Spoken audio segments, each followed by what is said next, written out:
Река Волга,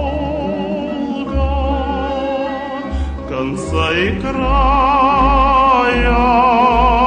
нет среди хлебов спелых, среди снегов белых течет моя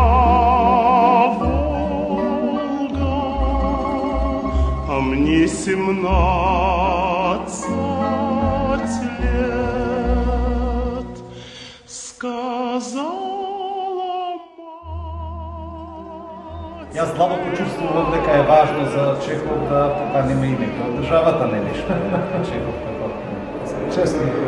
Благодарам много. Како сте вие, како да работи? Па добро, убаво. Успеваме некако и покрај сите други работи да издржиме до целата.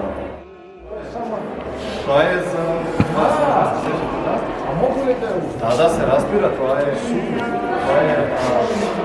Всушност тоа е на Чехов, програмата и ова е преведено од руската енциклопедија за театар. Значи, мислевме што за луѓето, ова и на студентите им го даваме.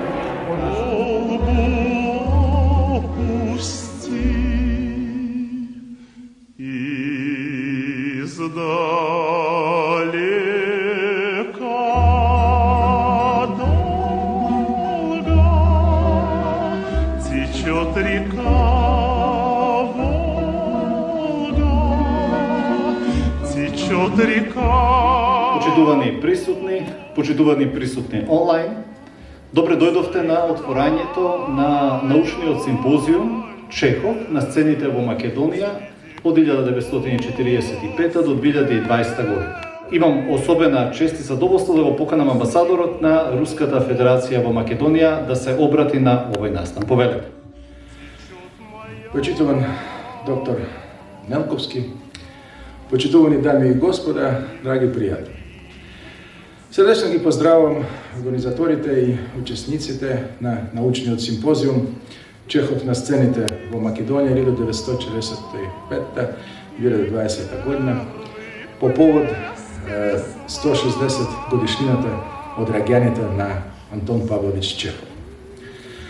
Благодарен сум за поканата да одржам говор, да зборуваш за големиот руски писател и еден од најпознатите драматичари во светот е голема чест и одговорност за мене, особено пред респектабилна публика.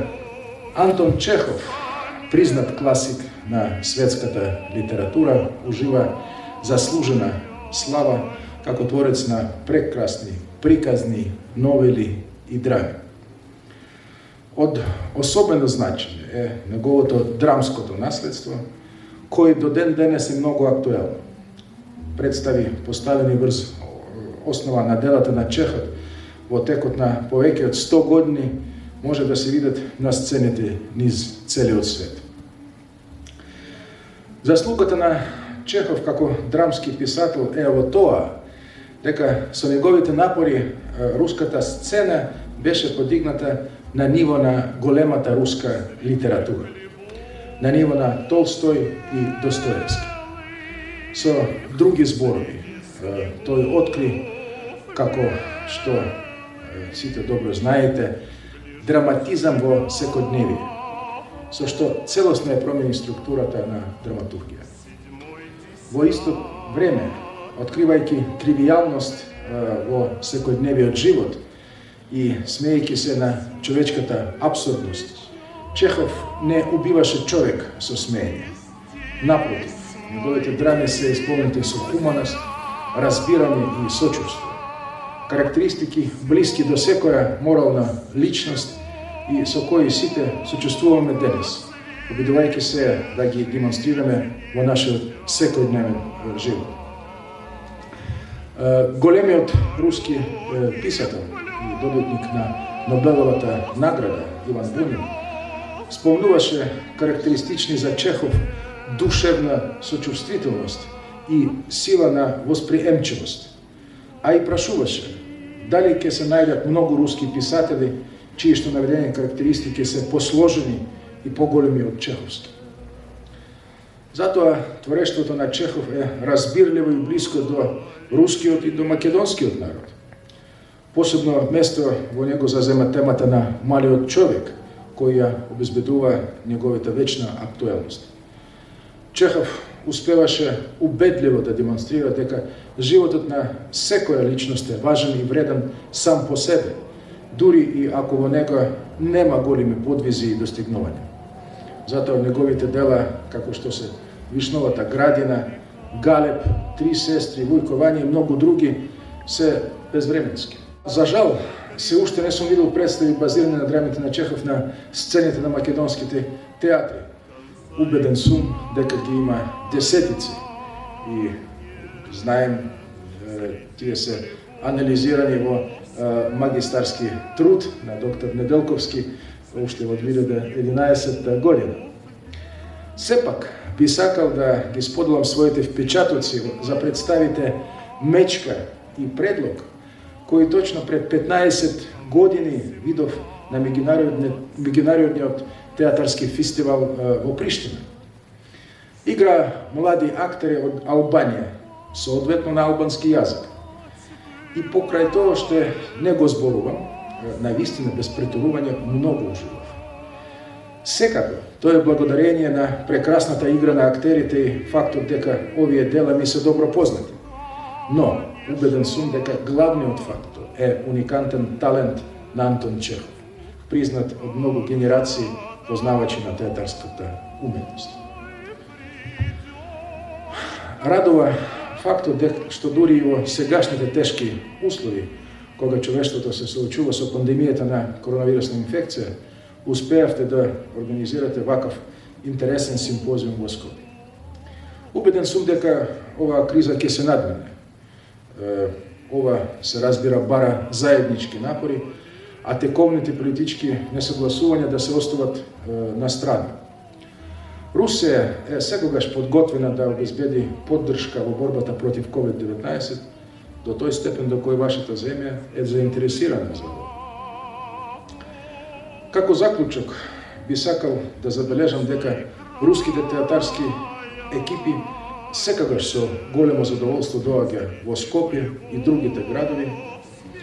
Релативно неодамнешен пример е кога во октомври минатата година на фестивалот Скупи успешно настапи екипа на театар у Моста од Перм, градот во Русија. Ние сме подготвени да продолжиме да соработуваме со нашите македонски партнери во насока на промовирање на прагматична, деполитизирана, заемна полизна агенда во различни сфери. И се разбира на подобрување на нашите многолики културни врски.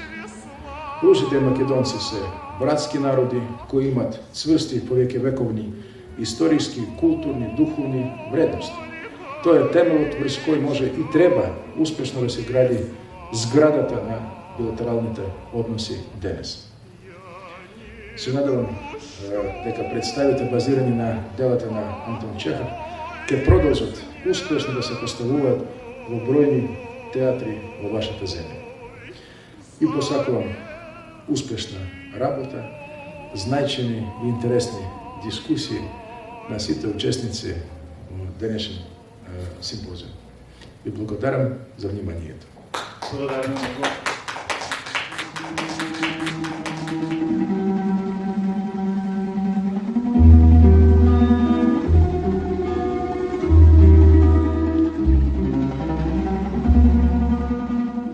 Јас се го инициирав целокупниот овој настан, меѓутоа фасцинацијата со Чехов е многу голема, уште од првата средба со театарот.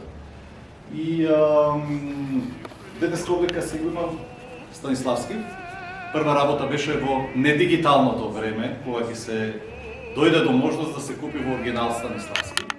И ги купив сите 8 книги од Станиславски. Малку разбирав руски, се уште не разбирам премногу, меѓутоа успевам да читам и да се снајдам. И кога бев во Москва, гостин на театарот, ја замолив да ме прошетаат низ МХАТ. И бев гостин на директорот и техничкиот директор. Потоа ме зеде и ме прошета низ целата сала. Исто така и завесата ја видов и исто така го замолив да го видам, сакам да го чепнам галебот. Таа вика нема проблем, ја спушти ја завесата. Така да го успеав тој галеб што е насртан да го чепнам и дури успеав од галебот да скинам едно конче кое тука некаде ми се мота. И во мъната донесов неколку кончиња и едно закачив на новата завеса во новиот театар. Вака, ова тоа сега не сум го кажала, ама за магијата да биде моќна и комплетна. Бидејќи Чехов, Станиславски и целата таа приказна успеваат театарот да го кренат први генерално воопшто во театарот на ниво на наука. Чехов, неговиот метод прв пат е објавен при неговата турнеја во Америка, во Њујорк. Неговиот внук Михаил Чехов со неговиот систем е првиот човек кој го носи системот во Америка, во Холивуд, во студиото на Ли Страсберг и од тука целиот Холивуд, Мерлин Моро, Марлон Брандо и така натаму учат тоа што Станиславски и врз базирано врз Чехов го воспоставува. Практично една огромна експлозија настанува планетарна и моќта на Чехов и силината на Чехов е многу поголема од што може евидентно да се види. Затоа во еден од тие кратките филмови го прикажавме во Холивуд, анализираа дали има чеховски ефект. Тука имаш едно кратко видео за тоа. Што е тоа? Приказната, нели, ако пушка да се прави во првиот чин, мора да пукне во третиот чин. Ништо не смее да биде ставено во драмата кое и во филмот кој ќе биде некаузално поврзано. Во таа смисла, фасцинацијата моја лична кон Чехов беше многу сериозна и многу голема и за тоа направив магистарски труд. Чехов на сцените во Македонија од 1945 до 2010 година и ова ми е презентацијата. На кратко ќе презентирам кои се фазите и за што станува збор. Практично до 1945 година ние немаме наша држава и така го дефиниравме аналитички, театролошки дека може да се зборува за собствен театар кога во ситуација на слобода, со собствени средства, правиш нешто. Така некако почнува театарот во нашата земја, 1945 година. Меѓутоа многу интересно што првиот Чехов започнува многу подоцна, тоа е представа во Прилепски театар. Мојата колешка ќе зборува малку повеќе за Чехов на сцените во Прилеп.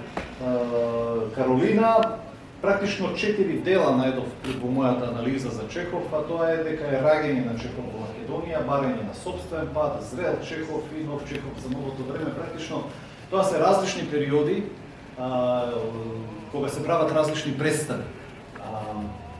И цело време осетот дека се работи нешто важно е присутен.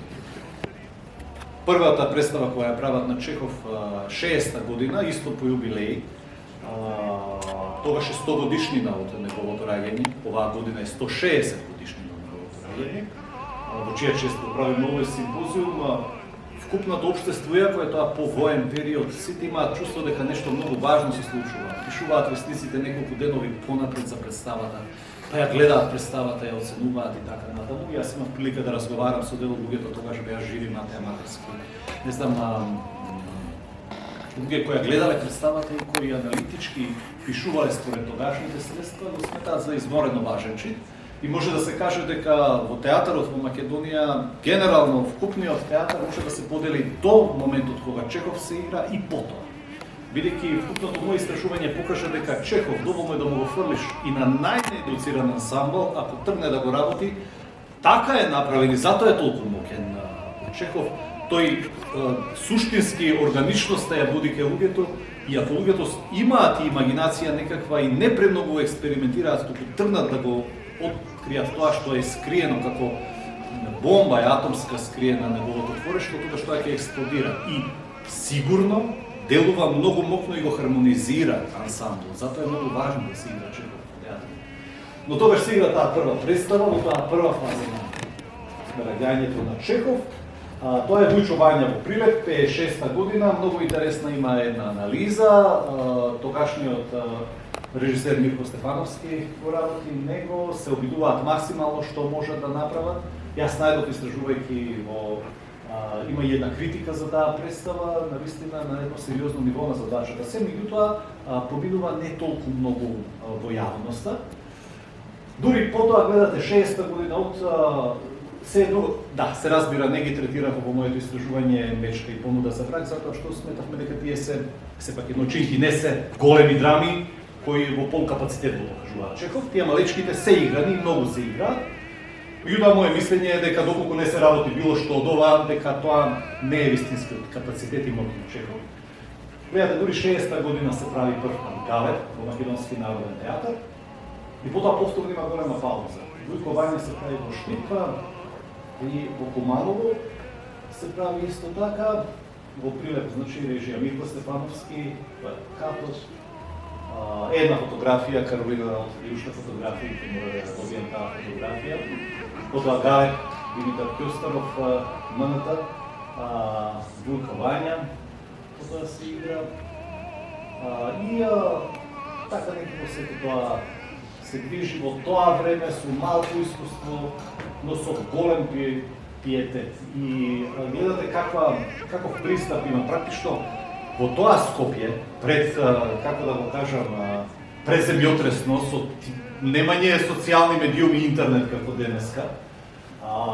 Луѓето силно чувствува таа елита што е тогашна, културна, јавна, дека нешто важно се чувствува.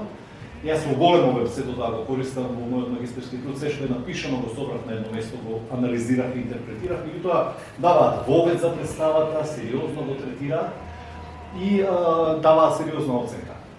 Со Благоја Андреев, еден фантастичен човек кој јас успеав да го запознам во македонска телевизија како режисер,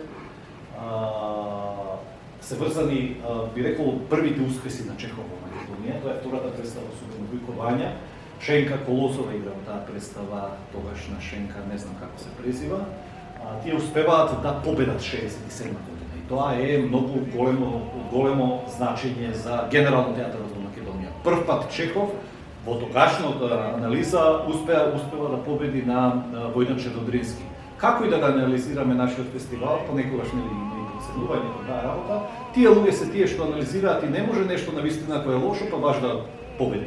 Сигурно имало нешто добро, зборуваат дека таа представа е можеби една од најуспешните тој стар период на Чехов во Македонија, кој е успешен представа. Потоа се случува Три сестри во Штип со така осредни некакви минува резултати и Три сестри во МНТ. Таа Три сестри во МНТ, потоа Вишнева градина во Драмски, Тодорка Кондева Зафировска.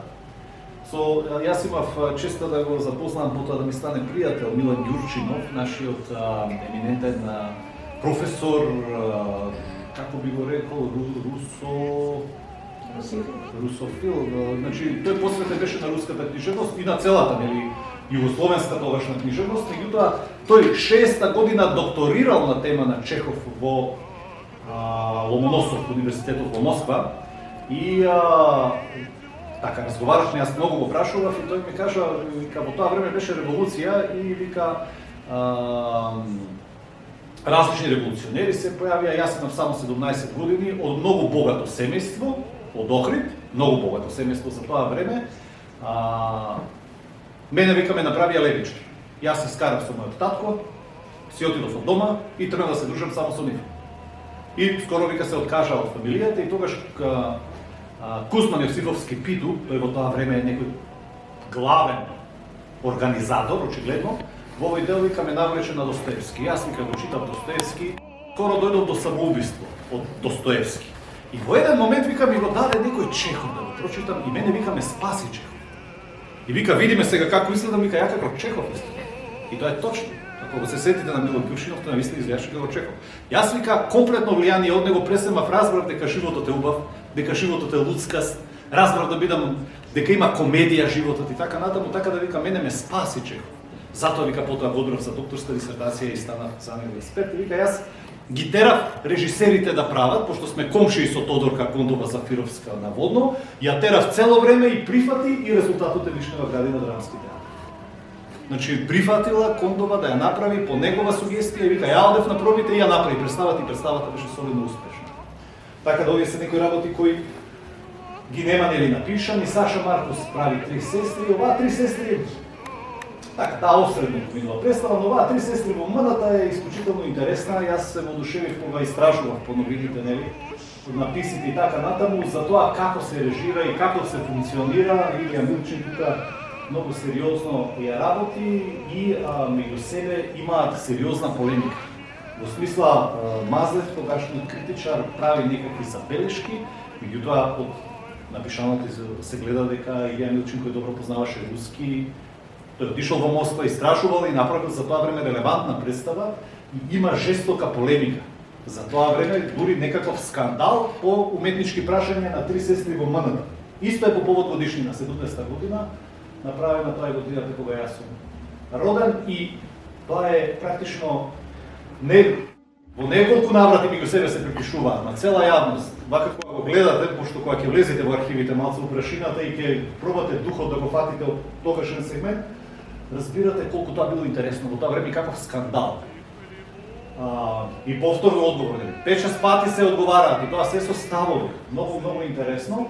И на крајот, нели, и овој повторно одговара, така да сето тоа е во пол капацитет во застапив, ама е многу интересно. Зошто е интересно и зошто е важно, според мен е интересно и важно затоа што за нашата територија и за нашата земја, па и не е баш толку фреквентно за вака важни работи некој да посвети внимание во тоа време. Сепак во Југославија, Македонија беше една од 6 републики, скоро најсиромашна, ако не после Косово најсиромашна секако, и Босна, тука бевме Црна Гора, не бевме од тие побогатите, па и во културен смисол не бевме центарот, но оваа културна елита и ова што е покажува дека има автентична мисла.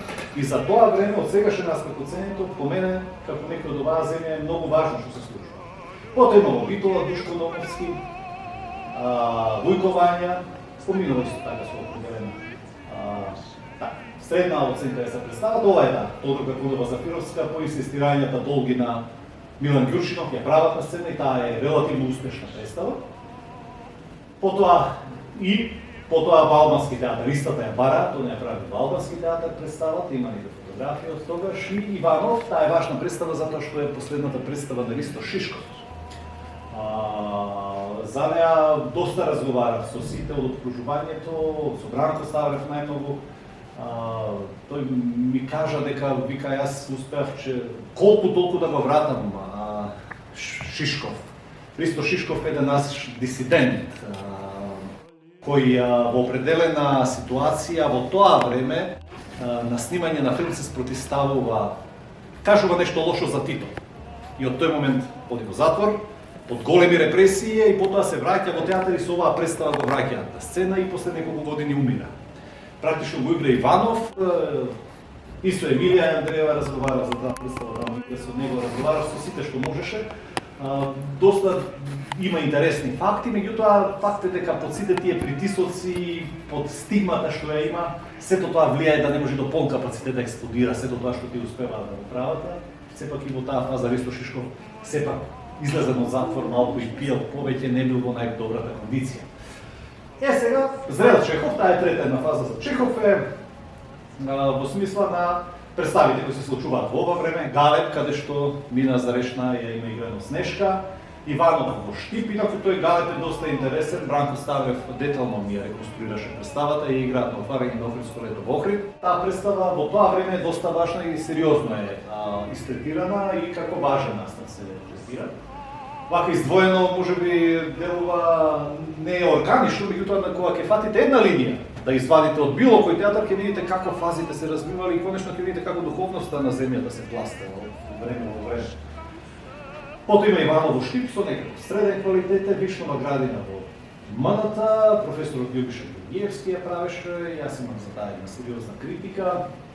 Интересна представа, меѓутоа една од палинките на таа представа беше што професорот со целиот него праскош и талент, Љубиша Георгиевски тргна да го режира како стандарден на театар со протагонисти и антагонисти. Тука е сериозен момент, потоа во мојот магистарски труд детално јас го изанализирав тоа и го имам покажано и докажано дека кај Чехов нема судир, туку има драматургија на атмосфери. Наједноставно кажемо што е тоа.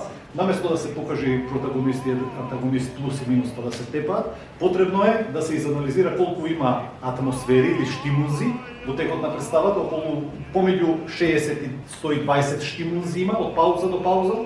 Еден е тажен, друг е среќен и така натаму, разни атмосфери, гитара, ќе пукне жица. И тие штимулзи мора да се направат со средствата театарски, музика, светло и преса со актерската игра и со нивниот капацитет.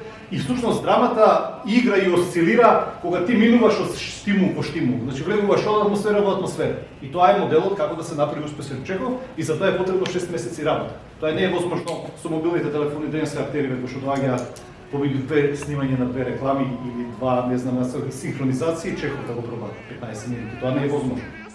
Потоа имаше Дарек Струница, исто со некои осредни сегменти и последните две представи се Војко Вања на драмски театар и Три сестри на драмски театар. Во тоа време, новиот Чехов за новото време, за мене беше Три сестри на Александар Поповски и критиката и режијата кажуваат дека тоа е и она што е напишано, едно изворено исчекорување на значи изворен исчекор се прави генерално. Третбадот на Чехов е современа представа, богата, визуелна, силна и мокна, со актери кои прават нешто изворено или со овој минималистичка сценографија, со устер што се волува и така натаму. Доста мокна представа, затоа и го крстив нов Чехов на новото време. Интересно е дека сите овие гостуваат представи, МХАТ гостува 54 година. И Иван Ивановски ми кажа една многу интересна податок. Тој бил на представата, потоа во премиорната. Пред почетокот на представата, на главната глумица од Три сестри, една од глумиците и кажуваа дека нејзиниот маж починува во Москва. Тој бил болен, се очекувало, меѓутоа и кажуваат дека почина и вика мене не ми се веруваше како вика тоа го прими, малку се расплака, добро, заврши со плачење за 15 минути, се спреми, ја изигра целата представа, која е раздрагана и така натаму, и потоа вечерта пиеше и плачеше. Значи тоа вика ми е модел за професионализам како се прави во театар и ние во театар имаме два животи, едниот никогаш не може да го разбере од другиот, најверојатно. Има доста гостувањата исто така ги истретирав од странство и нешто што е важно. Освен Чехов во Македонија, ја најдов и Македонија во Чехов. Детално имам таму пишувано, меѓутоа, она што е мокна врска помеѓу нас и рускиот народ е се овие 10 карактеристики кои ги имаме исто кај нас во полкапацитет. Тоа е славјанството, што е комплетно или адекватно, православието, пиењето во нашите мали места, кога отидеш ќе видиш дека луѓето исто не може. Зошто пијат? Во нашето село, преста. Затоа што не можат да го убијат времето и досадата. Тотално е главен спор. Природата, во голем капацитет присутна, кирилицата, сензитивноста, љубовта, играње карти, мисловност и селоград. Многу детално во магистерската имам изработено, меѓутоа ова е многу важно за секоја како исходно собитие да се има во вид за режисерите или актерите кои тргнаа да работат Чехов, бидејќи Чехов на Бродвеј и Чехов во Скопје е диферентно различно. Ние ја имаме па почната врска на ова. Ова го нема, значи, во Лондон и во Париз. И не може да стигна до таа сензитивност. Таа руска ја душадели или македонска сензитивност, тоа е славјанство. Истото важи за Бугарија и за Србија и така натаму. Не би го двоја тука само не Македонија. Со овој славјански свет. И Чехов во светот таму анализира различни сегменти, реконструкции, прави детална реконструкција на вкупната на една представа. Тоа е Вишнева градина која се играше во Битолскиот театар. Направи детална реконструкција, театролошки, тоа беше задача, мора да се направи детална реконструкција на една представа. И на крајот заклучоци. Имам дека вкупната драматургија е исклучително важна на Чехов, многу полесна, дека е слабо присутен театар, дека е многу важно аналитичен еден приод да има кога се работи Чехов. Не може да се свати како секоја друга представа, навистина е од вонредните највонредна и мора таков пристап да има. Денеска да се занимаваш со Чехов во Македонија во ситуација на ковид и да бидеш присутен овдека јас, па и луѓето што сте со мене како мои блиски пријатели, соработници, ја мислам дека светот се распаѓа како во Вишнева градина крај се пропаѓа, а ние сепак разговараме за театар и тоа е исклучително важно, бидејќи помина многу театар. Се појавува филм, па викаат ќе умре театарот, па оп, го впи театарот и филм, па мултимедија се појава, па викаат ќе умре мултимедијата, и мултимедијата зема театарот. Најверојатно тоа е основниот код, бидејќи една од анализите за тоа како настанал човекот, вели дека настанал, нели, го имаме ние она што кажува дрвото на развојот на Дарвин, меѓутоа една од варијантите која мене ми е многу интересна, дека всушност човекот станал свесно битие со игра. Оној момент кога тргнал да имитира, тогаш се развива неговата свесност. Никој не знае, можно и тоа да биде едно од резолуциите за тоа како настанал човекот, и тоа ја за себе си ја крстив како драмска теорија за настанокот на човекот, што е многу интересно. Ви благодарам многу, јас толку. Течет река Волга, конца и края нет, среди хлебов смелых, среди снегов белых течет моя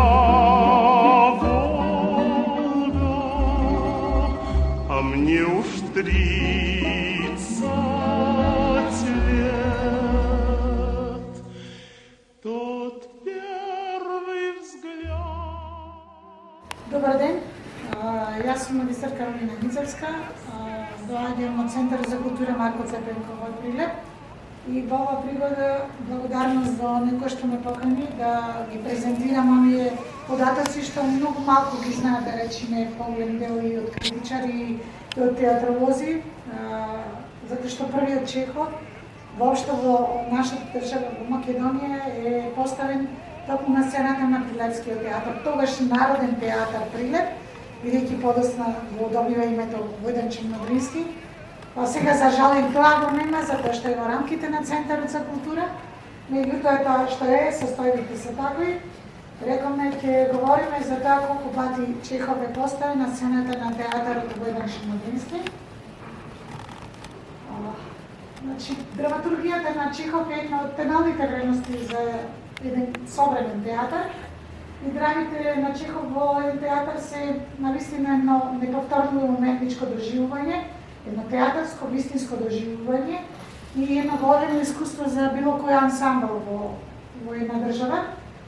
И може да се каже дека театарот на Чехов е исклучително делотворен театарски феномен, без кој не може да постои еден театар кој има поставено своји високи програмски цели во своето обестување. Или ќе цитирам сега во ова прилика доктор Јелена Лужина, која што на симпозиумот Чехов и ние, одржан во 2004 година на тогашното 39-то издание на фестивалот Војдан Чернодрински во Прилеп, каде што ќе рече да се игра Чехов не е доволно да се биде или не, туку како што вели Хамлет, да се биде подготвен. Театарот Војдан Чернодрински бил првиот подготвен театар во земјата за да го постави Чехов на својата сцена. Првиот пат Чехов е поставен 1956 или сезона како што се водат во театрите, 55-56, а вториот пат е поставен во 2001 година. Прва, значи, поставка на Чехов во Македонија и Дујчо Бања играна во режија на Милко Стефановски. Представа која што била вистински предизвик, еден голем испит за театарот и за самиот ансамбл, и секако за режисерот Милко Стефановски, кој што воедно бил и управител на театарот Војдан Чернодрински. И може да се каже дека театарот одлично ја поставил представата и на едно квалитетно високо равниште. Тука имате две плакатата и една од фотографиите од самата представа, во која што се наведени лицата кои што играле, една плејада на познати актерски имиња во не само во театарот, и во македонското глумиште, а тука на самата фотографија можете да забележите 4 лика, меѓу кои е Љубиша Трајковски, Цане Наставски, Кирил Жежовски и сега за жената дали Нада Галецка или Стефановска, тука има некое двоумење меѓу повозрастните членови на ансамблот на театарот, затоа што не се доволно сигурни. Тука, значи, еве можеме да зголемиме, да видите за што станува збор, кои биле вклучени во првата пиеса на Чехов поставена во театарот Вуйдан Черногорски. Еве гледате сценограф Петар Ангеловски, режисер е Комненко Стефановски, Глишич е костимограф, па играле Кирил Жежовски, Нада Гешовска, Нада Стефановска, Рада Златкович, Љубиша Трајковски, Настовски Царне, Нада Галеска, Ранко Коновски, значи на плејада на врвни актери кои што биле во театарот, во тогашниот театар Вујдан Черногорски. Сега, Лидија Ежева била една од добрите познавачи на драмското творештво на Чехов, која што во таа пригода забележала дека ансамблот понесен од оваа елегична поема на Чехов се покажа достоен за едно квалитетно уметничко урамниште, зашто ни даде добра и артистички издржана представа на психолошки и класично оформена игра, што израста во еден мощен завиден квалитет на драмска зрелост и култура. Представа што врз маргините на животот во еден град од внатрешноста покажа дека јадрите уметнички потпати не се привилегија само на театрите од центрите и велеградите. Миле Поповски, знаете сите за кого станува збор, на 2 јуни 1956 година забележал за ова пиеса на Чехов Вичување, поставена во режија на Мирко Стефановски, беше време на Чехов да му се отвори вратата Ликањес и по цена на секој ризик. И иако тоа го направи при Левскиот театар, најмладиот од нашите најдобри, тоа не е, мислам, претенциозно со оглед на неговите успеси во последните 2 сезони. Реномето на овој театар, стекнато со сериозна творичка работа, му дава право за средба со овој бесмртен автор и треба да се подвлече убавата креација на Цане Настовски во улогата на пропаднатиот Спарија Телеги. Практично, театарот Вујдан Черногорски со првото поставување на Чехов во Македонија не се нови сили, не само на театарската сцена, туку и во самиот колектив и секако дал една нова насока и нов предизвик во својата работа. Има уште многу да се говори за таа сцена, меѓутоа овде вака накратко да ги доловиме оние работи кои што се многу важни да се кажат. Втората средба со Чехов, мислам дека и немаш забележено во тој редослед, е во 2001 година на сцената на театарот Вујдан Черногорски, кога во адаптација режија на Бранко Ставрев се поставува Крчма Крепатот и Бранко Ставрев тогаш лично посочува, бидејќи и го следев театарот во тој сегмент како новинар, дека Чехов е најголемата и најубава провокација за секој театарски работник без исклучок и дека е еден голем предизвик да се постави на самата сцена. Значи, ова е забележано и во неделник Народен глас во Прилеп, новинар Светлана Ристевска. И тука е дадена и изјавата на Ставрев, посочена токму во овој неделник, дека Чехов спаѓа во ретките драмски автори кои не се нешто поинако во драматургијата. Станува збор за автор кој го интересира така нареченото внатрешно дејство, не она што е на површина, туку надворешен сјај или пак беда. Така секогаш работата на Чехов представува едно големо задоволство. Во случајот тргнаме од 3 едночинки и кој е една такова, значи, два раскази кои се обиде тој да ги постави на еден автентичен начин на сцената на театарот Вујдан Черногорски. Тука е, значи, крчма крај главниот пат, една студија која е помалку позната на публиката, како и многу познатата Мечка. Помеѓу овие 2 пиеси, вели Ставрев, се обидаме да најдеме една редица од бисери кои треба да создадат едно поинако гледање на таа чеховска атмосфера. Значи, тука имате можност да ги погледнете плакатот на представата, во тоа што се учени повеќе на актери. И тука, значи, е сценографија Валентин Светозарев, костимографија Елена Дончева, хореографија Кренана Невзетекери, изборна музика Ристо Ставрев и тука играт, да речеме сега, дел од првенците на театарот Вујдан Черногорски, некои веќе не се ни живи. Значи, гостинка е Лилјана Белјанова во театарот. Потоа Маријан Чакмаковски, Најда Тодески, Благој Спирковски, Трајче Ивановски, потоа доаѓаат другите актери, Благој Евчевски, Арман Јовановски, Ашата, Петар Димовски, Димко Вандески, Лидија Ивановска, Цветанка Чавлеска, значи и еден мал учесник во представата, тоа е Петја, односно Методија Николовски. Значи, тие се учесниците во ова постановка, еве имате можност да погледнете целокупниот ансамбл. Беше на така, да речем, ведра и покрај се што се пренесува во овие пиеси на Чехов на сцената е многу интересна представа затоа што дават еден интересен склоп и оние кои што се наоѓаат на самата сцена, а тоа се танчеви. Тука се, значи, главните протагонисти Маријан Чакмаковски, Лилјана Беганова и Најдо Тодески.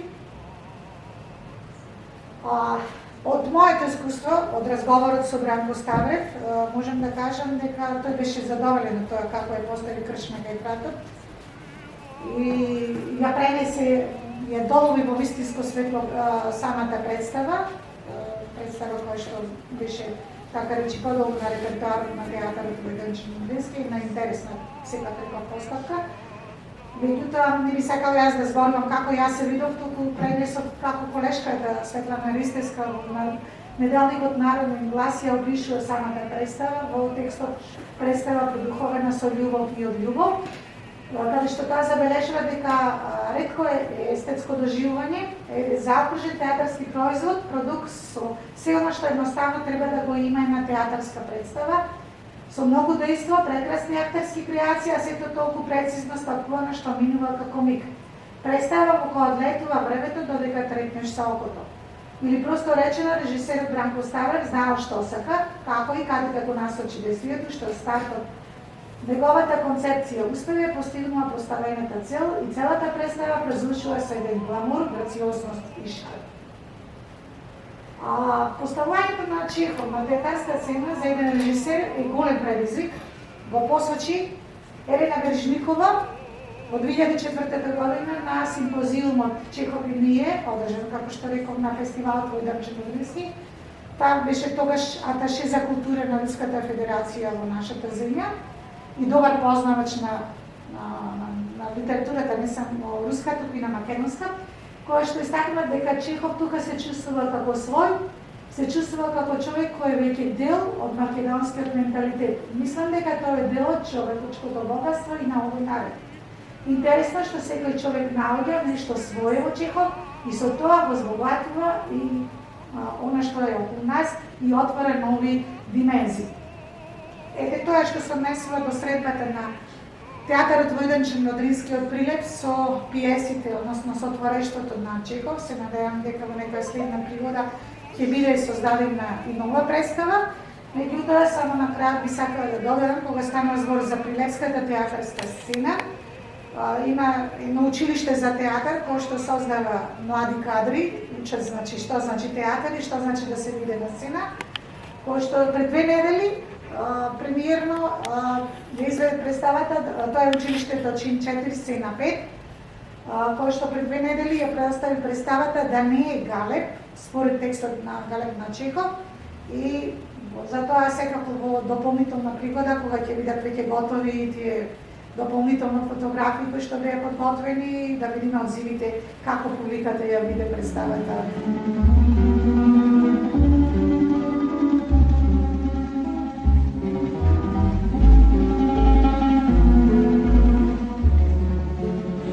Среди хлебов спелых, среди снегов белых,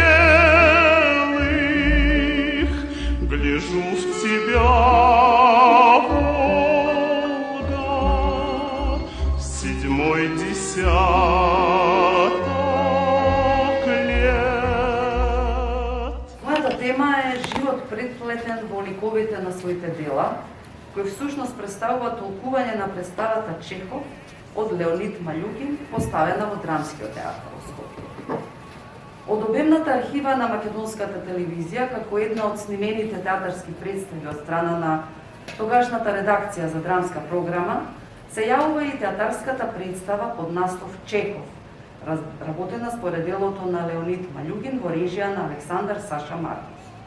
Представата е поставена на малата сцена на Драмски театар во 1982 година. Во насловната улога на големиот писател Чехов се јавува актерот Мите Грозданов.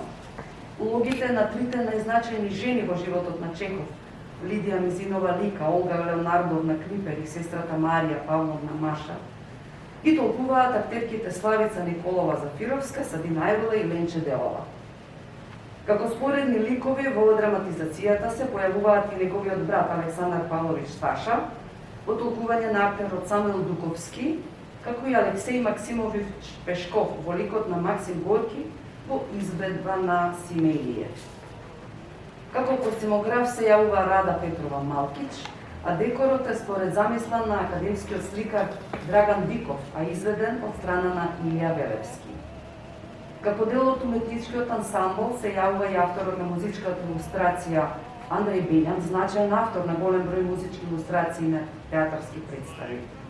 Но името на инспициентот Ѓурко Стојановски ретко кога може да се прочита на некоја најавна шпица, иако неговата задача е можна и важна во водењето на една представа на сцена. А најретко се пишува име на Светло Мајсторов. Овој пат тоа е изведба на Урош Делов. Последното напишано име на почетокот на снимката на театарската представа е името на режисерот Саша Маркус. Александар Саша Маркус, роден е во Скопје, режисер и преведувач, дипломирал на Високата филмска школа во Белград, а потоа работел во Вардар филм од 53 до 55. Станал режисер и уметнички раководител на Театарот на народностите во Скопје од 55 до 57 и работел, а потоа работел од 57 работел како слободен уметник. Како актер учествува во првата целовечерна пиеса на МНТ Платон Кречет, а представи кои ги режирал се Мачорот во чизми, Белиот Елен, Квејлонж, Разна лука, улични музиканти, Делоштините на Скапен, Души на земјата, Тахири Зухра, Мајка Храброст, Убавицата Зверот, Младоста пред суд, Банална тема, Васа Железнова и секако Чехов. Тоа е еден од основачите на Академскиот киноклуб во Скопје. Ова необично дело Чехов од Леонид Малјугин е сублимат од инспиративните писма кои авторот во текот на неговиот живот ги напишал кон своите најблиски. Авторот Чехов, прикажан преку ликовите на сцена, станува главен протагонист во представа за себе. Снимената театарска представа станува важен документ за едно време во кое се преплетуваат неколку времиња на писателот, на театрот и секако на историјата. Токму затоа сметаме дека анализата на оваа снимена представа ќе придонесе до збогатување на податоците за делата на Чехов поставени на театрите во Македонија. Леонид Малјугин е руски драматург, публицист, литературен критичар и филмски сценарист. Во текот на својот живот бил сериозен проучувач на животот и делото на големиот писател Антон Павлович Чехов, па во 1983 објавува дело кое жанровски спаѓа во повест Хроника, кој е објавено на 576 страни, по 100.000 примероци со наслов Чехов, од каде што е всушност извадена оваа драматизација. За Чехов се вели дека понекогаш такви посебни луѓе доаѓаат на земјата и дека е неправедно да се паметат само по неговите дела, бидејќи тој не бил само писател, туку и повеќе од тоа. Негова професија била медицината, но широката јавност го познава како писател.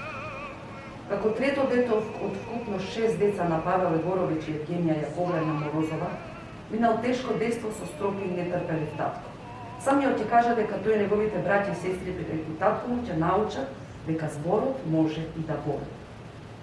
Неговите современици го опишуваат како добар и одан пријател, пред се скромен човек, а над се голем господин. Тој како своји пријатели ги имал Горки, Толстов, Чайковски, па дури и Тургенев.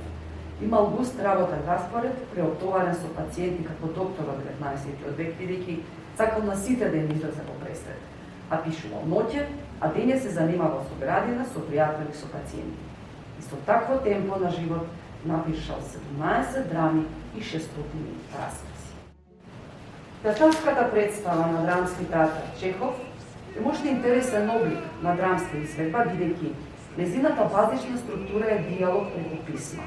Всушност, драматизацијата е еден сублимат на директен диалог помеѓу ликовите на сцената и писмата кои протагонистите си ги испраќаат помеѓу себе долги низа години. Но она што би сакале да го потенцираме е исклучителната сензибилност на актерите на оваа представа, не дозволувајќи говорот од писмата да биде само штуро предаден. Тој е апсолутно доминантен во актерската изведба, еквивалентен на жив диалог. Театарската представа се одржува на малата сцена на Драмски театар во Скопје. Самиот декор е доста скромен, син зид како позадина во собата на Чехов, дури и радиаторот кој постоечки во театарот обоен во сино, како дел од сценографија. Две фотели поставени се на спротивни страни на сцената, една лево, една десно.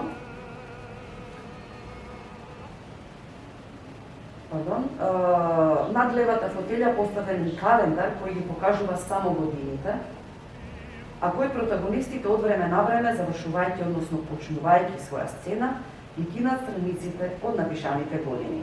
На тој начин се опишува одминувањето на времето, но во ироничен смисол овој пат, враќајќи го наназад. Зад левата фотелја поставена е дрвена клупа, која го означува интериерот. Централно пред публиката се наоѓа завеса која служи како влез и излез на актерите. Тоа можеме да видиме на самиот слайд. На десната страна поставени се фотелјата на Чехов и стилското биро полно со книги и хартија. На него стои стилска столна лампа. Самата сцена е малку подигната и на неа се нацртани паднати есенски листови. Широкиот кадар ни ја покажува скромната сценографија. Едно биро стилски двосет, две фотели, една закачалка која неуспешно ги крие зидните штекери на самата сцена.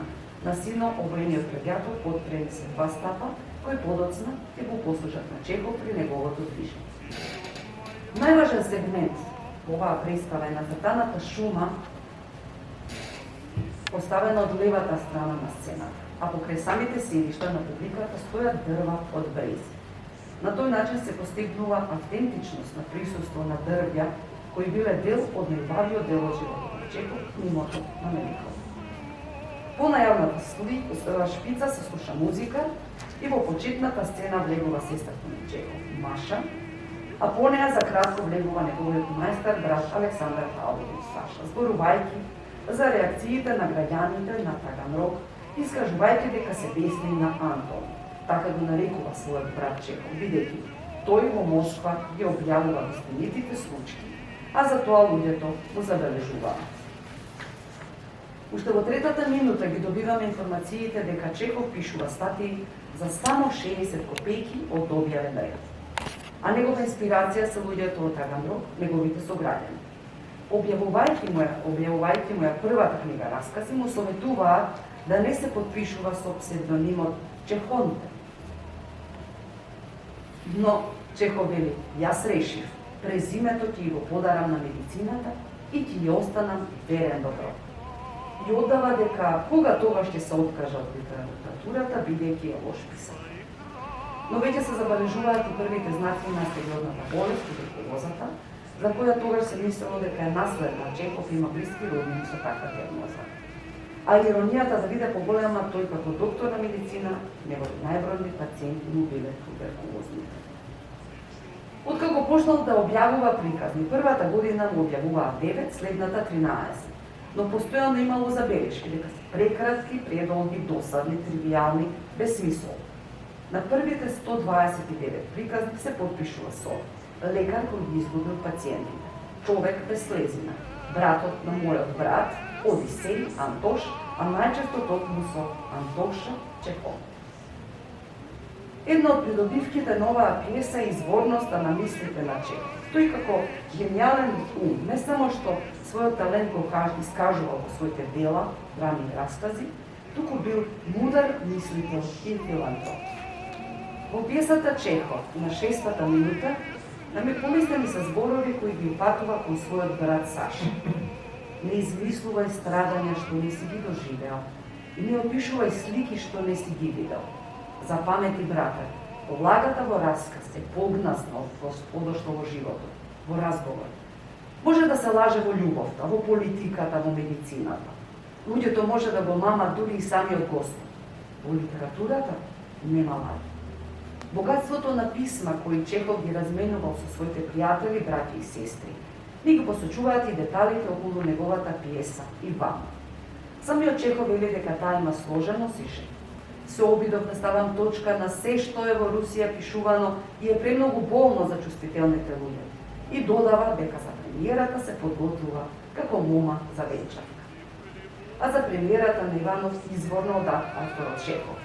Иванов помина одлично, Саша вика, джагоре, ракоплеска, Саша. Во театарското бифе дури и се степаа. А на галеријата полицијата одведе 20 студенти. На тоа неговиот брат Маша му вели дека се заколнал дека од сега напрему ќе го прославува денот на оваа премиера. Иако Московски лист и критичарот Скравичевски ја нарекуваат пиесата цинична и неморална. Неговиот брат Александар Павлович Саша ја говори критиката на Скравичевски. Господине авторе, од целата Русија, само 315 магариња ти ја признале гениалноста и ја купија твојата трета збирка раскази по приключенија. А токму оваа пиеса Иванов, која всушност е нарачана во 1887 година од страна на Фјодор Адамович Корш, страсен љубител на театар, е пиеса која го донесува и драмскиот принцип наречен пиштолот на Чехов.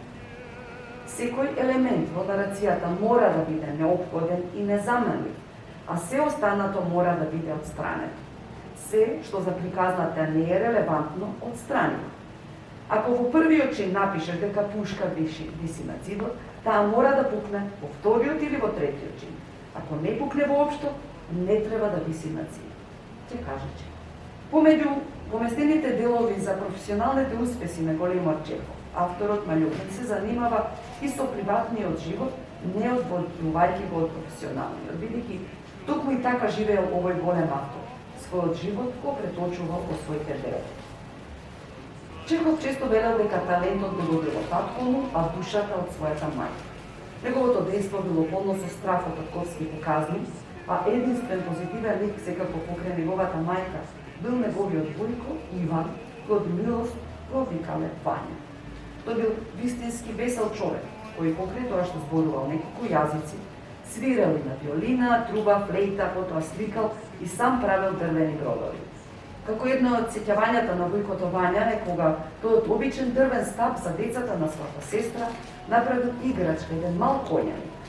Тој лик кој успеал да развие тмурната семејна атмосфера во семејството на Чехов, подоцна ќе стане главен лик во едно од неговите големи дела со истото име Војко Вања. Не случајно Леонид Малјукин во оваа пиеса нуди 3 женски лика. Тоа се најважните жени по животот на Чехов. Најпрви, неговата сестра, Маша Марија Павловна, потоа лика Лидија Мизинова и Олга Леонардовна Кника. Како една од најважните жени се споменува Лидија Мизинова. Таа го запознава кога тој има околу 30 години и веднаш се влюбува во него. Долгогодишното пријателство помеѓу нив оставило траги во нивните животи, пред се во животот на Лика. Чехов испраќа негова слика со посвета на најдоброто суштество од кого бега на Сахалин, кој ме го изгрева носот и душата. И додам, ПС, ова што го напишев, на ништо не ме отврзува.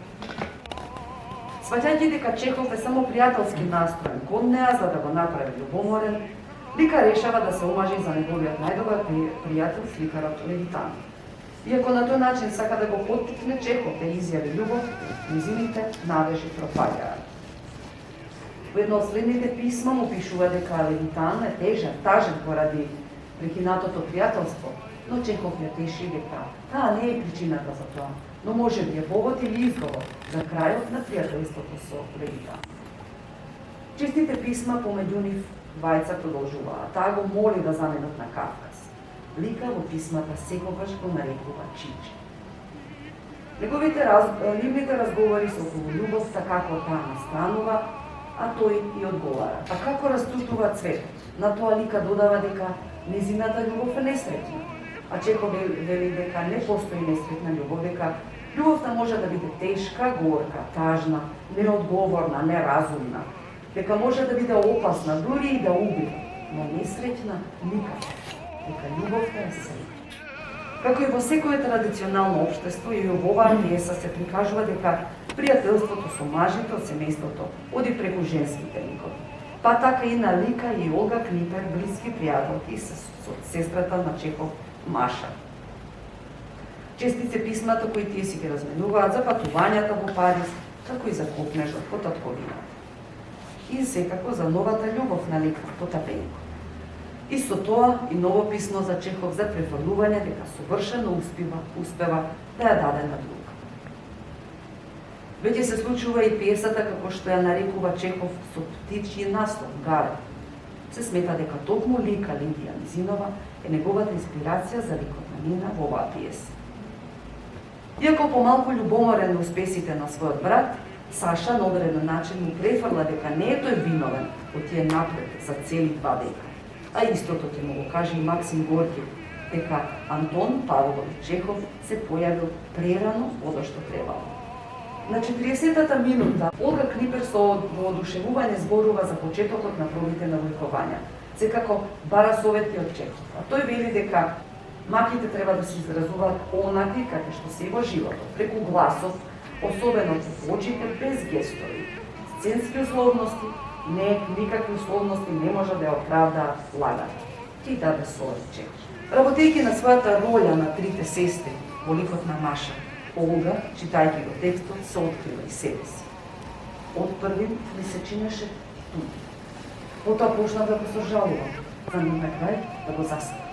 Од друга страна, тука и Олга, која под големи импресии за неговата победа е и дека се уште издзуи во ушите од френетичните аплаузи на представата. Додава дека токму со оваа улога може да се каже дека станала вистинскарка. Конечно стигнува и писмото во кој Чехов и нуди брак на Олга, но ја замолува тоа да биде во тајност. Но на оваа новост само сестрата Маша, воздржана бидејќи како негова единствена сестра, не била ниту известена за неговата пенчевка, а за тоа зборувале сите вестници во Москва. До председателот на Серуската императорска академија на науките и уметностите. Поминатата година, во декември, вие го прогласивте Алексеј Максимович Пешков за почесен член на академијата. Тој и тогаш се наоѓаше во Крим, во својот дом, во мојот дом, како гостин. Јас прв му го честитав тоа високо звање, но во меѓувреме разбрав дека императорот не го потврдил приемот. Се вели поради тоа што Пешков се наоѓа под постојан надзор на полиција. Бидејќи не можам да ја сватам поставката, ниту со неа да се помирам, да ја помирам својата совест, а земајќи го во предвид фактот дека вие, како председател на академијата, не сте реагирале со ништо против, приморан сум да побарам да ме разрешите од високото звање почесен академик, што му го одзедовте на мојот колега Максим Горки. Подпис Антон Чехов. Толку е вешто тоа направено, значи одлични се. Дали може би, да се прашува, може би и телевизиската снимка тоа го доловила. Затоа што преку крупните кадри се прави таа близина, се прави тој однос. Тој интимен однос. Не сум сигурна, иако пази, зборуваме за 82 година, на што тогаш може би и тоа така функционирало. Да. Може би немало потреба, сега ние во театар бараме нешто друго. Бараме повеќе движења, бараме повеќе комуникација. А тогаш, значи, практично цело време се говори само текст. Сцената е многу мала, најмногу се по двајца на сцена. И мислам дека она што придонело за Чехов, е телевизиската снимка да биде така добра. Баш ка што, мислам, веројатно забележавте, Мите Грозданов е Чехов.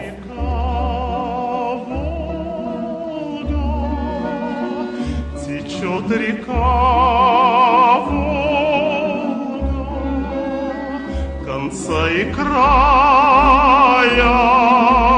нет среди хлебов смелых, среди снегов белых. Представата, подготвена за проби, Додека не влезе публиката, представува цел град со архитектонско завршување, транспортни врски, места за работа, рекреација и социјална комуникација и така натаму, односно утврдена реалност.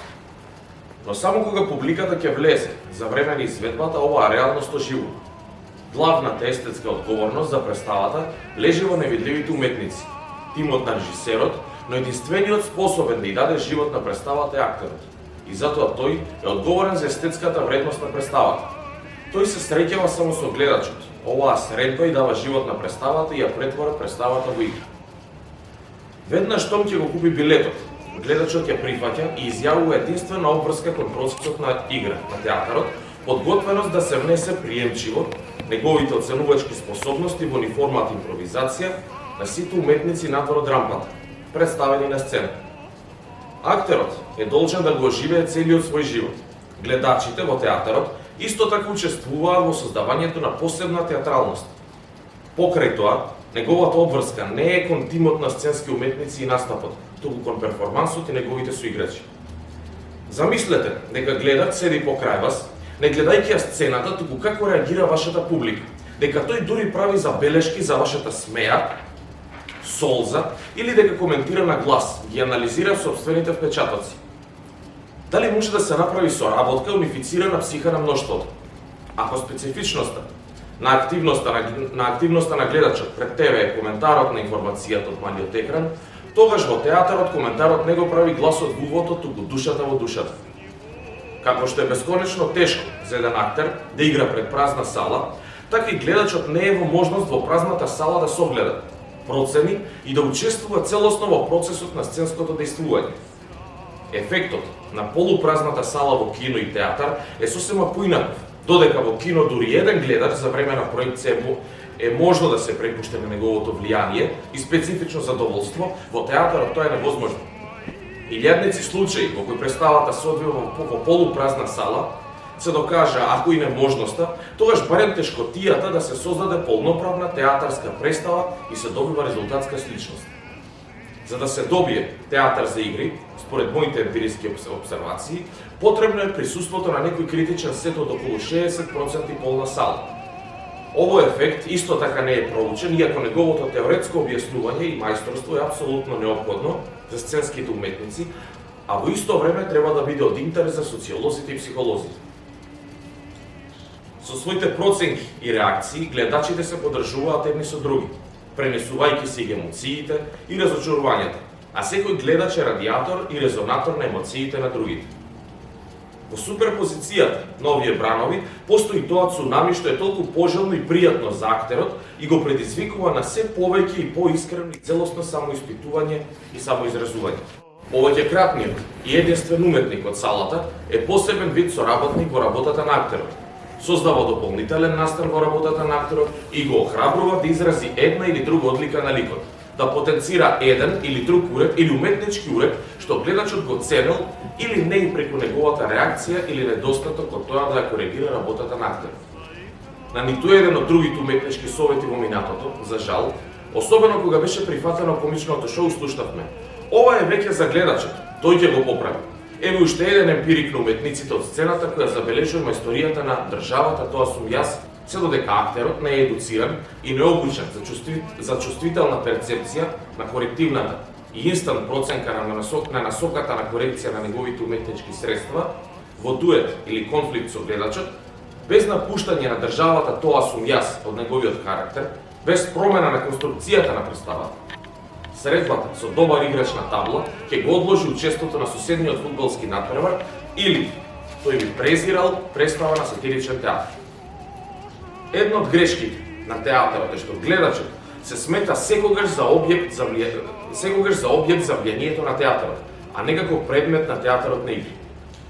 Дефинирањето на неподготвениот и непосреден гледач како идеална ситуација, што го направи во првото поглавје, се однесува само на подготовката за специфичната представа, а не и на степенот на подготовката за перцепција на театарската уметност воопшто. Незнаењето на правилата на одредената игра ја предодредува неможноста да се избере. Принципот на доброволно учество се активира само кога самата игра го предизвикала интересот на субјектот во себе. Не можете да барате од личност која никогаш не влегла во театар и нема идеја што е, да го искористи своето право на доброволен избор и истовремено да покаже некаков естетски критериум. Во оваа смисла, учеството во секоја игра претпоставува одреден минимален период на совладување на правилата на играта. Во почетниот момент и на самостојно учење, доколку играта предизвикала интерес сама за себе. Откако ќе се зајакне интересот за игра, процесот на подготовка за истата, обука и самостојно учење се одвива пред и за време на специфичниот процес на игра. Што е со принципот на доброволност кај детето? Како што возрасно лице во непозната земја го дава своето право да го избере својот водич, така и детето им го дава своето право на избор на возрастните, родители и воспитувачи. Кај децата, принципот на доброволното учество во театарската игра, како и во сите игри со правила, некое време треба да се смета како отстапено право на избор. Возрастни родители, воспитувачи, дури и постари деца, од детето доброволно добиле право на избор наместо тоа. Со акумулацијата на животното искуство, детето се повеќе бара да го врати правото на избор. Веќе од година и пол, а понекогаш и порано, детето почнува да покажува преференции за храна, за облека, за предмети за игра. Овие преференции или каприците според возрастните не се ништо друго освен обид за враќање и остварување на правото на избор. Дури и по првото запознавање, тој агресивно ја бара својата независност во однос на новостекнатото искуство. Од возрастните зависи дали до тој степен, на кој ниво и како детето ќе ја користи и развива својата независност како право на избор. Голем процент на тврдоглавост кај децата не е ништо друго освен одбрана на правото на избор. За жал, ние премногу често го користиме законот и премногу често ја забораваме обврската што ја имаме. Неповратното право на избор го лишува детето од правото на ризик. Го решава методот на обиди и грешки, ја попречува неговата желба за независност и сето тоа го забавува или нарушува формирањето на личноста. Се разбира, правото на избор и одредето ќе избере или не театар како можност за самоиспитување зависи првенствено од возрастните во чие окружување живее. Имитира не само активности, туку интереси на возрастни, сака да ги имитира во игрите што ги игра. Така природно, искуството на една генерација се пренесува на друга. Лично не ме загрижува толку фактот што театарот ја губи публиката за возрастни, колку што е скоро невозможно да се видат деца во салата на придружба на нивните родители. Родителите им го отстапија на воспитувачите правото на избор што им го дадоа децата. Природно е во заедницата на децата да разменуваат и акумуларни лични информации и болести како интереси, сакали или не, на методот на меѓусебно учење функционира. Постојат безброј фактори кои можат да го запалат или изгаснат секој интерес. Во секој случај, родителскиот фактор останува прв по хронологија и значење. Но, денешните родители се токму оние деца кои пред 20 години нашиот театар ги користи и продолжува да ги искористува како број на гледачи. И сега, не само што тие самите немаат интерес за театарот, туку и не им ја даваат ова можност на своите деца. Во театарот функционира едно од неговите основни правила. Гледачот ќе избира представата, а не представата гледачот. Организираниот гледач не се чувствува обврзан со представата затоа што не ја избрал. И ако дојде, неговото вклучување во играта е многу тешко. Владењето на стручниот театар со формирањето на институцијата, организатори на представа и неговите колективни посети доведоа до лишување од гледачот од иницијатива што пак го поттикна неговиот потрошувачки став кон театарот.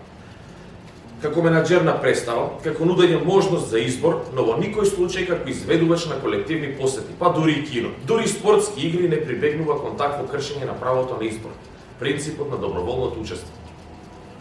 Самата представа мора да се бори за својот гледач со дозволените средства, рекламирање на пример. Организаторот на посети може да има одредена позитивна улога во детскиот театар, само кога извршува педагошки функции и не служи спроведувањето на планот и моралното и естетско образование преку театарот. И ако колективните посети во раното детство до 8 до 10 години имаат своја вредност во однос на будење на интересот на децата за театарска игра, тогаш во раната адолесценција иницијативата за избор мора се повеќе да се врати кај адолесцентниот гледач.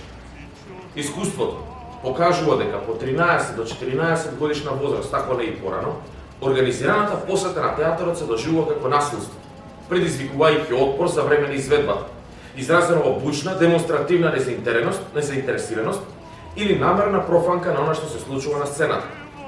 Во театарот за обука на Витис, голем дел од редовните гледачи имаа од 14 до 17 и 18 години и нивното присуство како посебна група го забележа само по насилната реакција.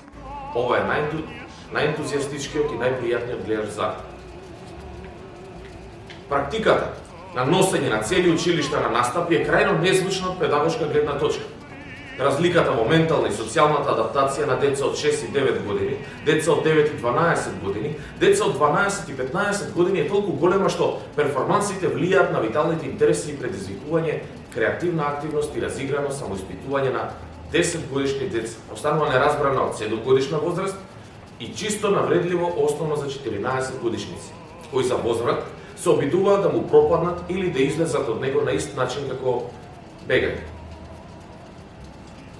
Дури во хомогени возрастни групи има разлики во нивото на развој и затоа најдобро решение е да изберете представа што треба да се изведува под доделеното право за помали и помали групи до најмали, со мама и тато во театар, пошто независниот избор и посетата на избраната изvedба ќе дојде сосема природно. Кога е со своите родители, дури и кога ќе најде на перформанс за возрастни, детето до некаде индиректно се огледува што се случува на сцената. Ова се случува и со возрастните. Преку проценка и реакција на возрастните, тој е поласкан од вербата што му е дадена и се обидува да биде на висина на возрастниот. Иако не му е се разбирливо, тој ја чувствува возбудата во салата, одекнува со нејзиниот тон, веќе не дури емитирање, туку по сила на фактот дека станува дел од единствениот уметник во салата. Премногу малку слоеви на изведбата може да ја достигнат, но слојот на општеството, научното искуство, на возбудувањето и реакциите заеднички за сите гледачи во салата, иако неразбрани, останува како емоционално искуство во душата на детето. Во исто време, естетската евалуација на возрастните на природен, секојдневен начин создава основа за естетско образование и формирање вкус. Јас сум запознаен со тезата на А.А. Брајанцев и неговите следбеници од ТУС Ленинград, дека возрастниот во салата на представа за деца се чини дека ја зело милената играчка на детето, за самиот да си игра со него. Но мислам дека младиот гледач во секоја фаза од неговиот развој треба да постави одредени прашања поврзани со тоа што се случува на сцената, а одговорите, во повеќето случаи, дури и вербални, најдобро би можеле да ги дадат мама и тато. Децата не можеа да одговорат на сите прашања, нели? Родителите се многу пожелни како гледачи на детското шоу, било да е во страдањето од недостаток на слободни работни места, Ленинград туер, или во бугарскиот театар што страда од недостаток на гледачи. Само театарот може да го едуцира гледачот за себе, но тоа е можно само во строго почитување на принципот на доброволното учество, што за гледачот е практично неограничено и се спроведува и при изборот на представата и во останување или напуштање на салата и во преференции за одреден театар или уметник. Дозволете ми да ве потсетам дека дури плаќањето на актерската работа беше доброволно, во кап, и зависеше само од степенот на задоволство што го доживува при самоиспитувањето на играта и од желбата на гледачот да се раздели или не со своите пари. Ако за гледачот принципот на доброволното учество е очигледен факт, тогаш за професионалниот креатор на театар овој принцип се изразува во фактот дека тој доброволно го прифати театарот како своја професија и станува професионалец. Доброволно ја прифаќа состојбата во неговиот професионален живот, да ја прифати секоја задача што му е доделена како дело на неговата лична волја. Не е вообичаено уметникот на сцената да не ја предизвика страста што ќе му помогне да ја свати присилната задача како доброволна, завршувајќи или со уметнички тажни резултати или со напуштање на задачата. Но, и тука има многу случаи кога првичниот отпор станува поттик да навлезе во суштината на делото, што создава страст у креативната природа и на крајот се појавува доброволно учество во театарот неги. Течет река Волга, конца и края нет. Среди хлебов спелых, среди снегов белых течет моя а мне 17 лет. Се среќаваме со така наречената режисерска представа, кога режисерот за да подсети, да му објасни на актерот што е повистина, што е поблиску до неопходното толкување на сликата, мора да може да покаже неколку потези ако зборовите не се доволни. Затоа режисерот, доколку е можно, треба да ги има сите квалитети што ги бараме и од актерот.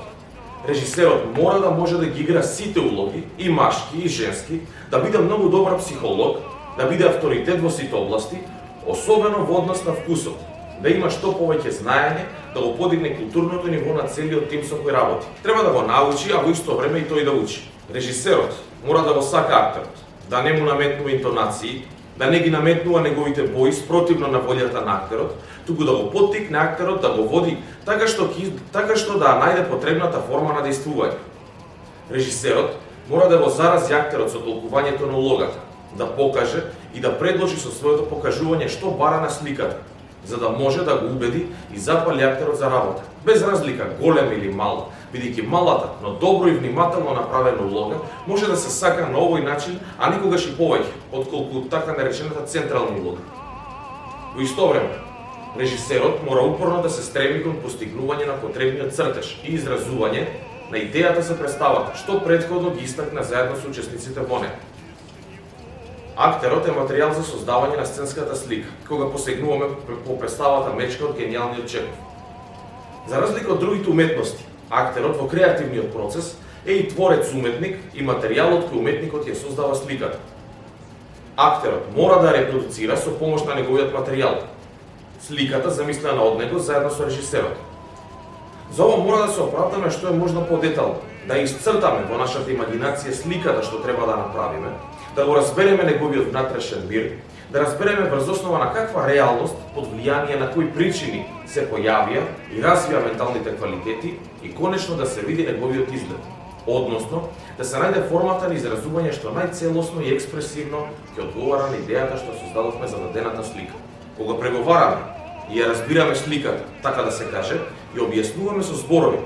Например, сакаме таа да биде дебела, несмасна, добродушна, глупава, на било која возраст да се занимава со било каква работа и така натаму, додека се трудиме да се приближиме, да живееме со сликата, го измислуваме неговото минато, какво тој порасна, какво е неговото детство, како сакаше девојче, сакаше да се ожени со неа, а таа се премажи за друг, како тој заминува за друг град, како умираат неговите родители и тој останува сам и така натаму. Таквата живописна слика за сликата го обединува со актерот, го прави уште поблизок и појасен, навикнат на него психички. Актерот мора органски да живее со него на пробите. Замислената слика некако мора да живее со него. Процесот на работа на ликот на Смирнов во Мечка во вежбите се чини дека е процес на влегување во актерот, во кожата на актерот. Додека не почувствува дека му одговара кожата, дотогаш се ќе биде непријатно и работата на сликата не може да се смета за завршена. Гляжу в тебя, Волга, седьмой десяток лет. Здесь мой причал, и здесь мои друзья.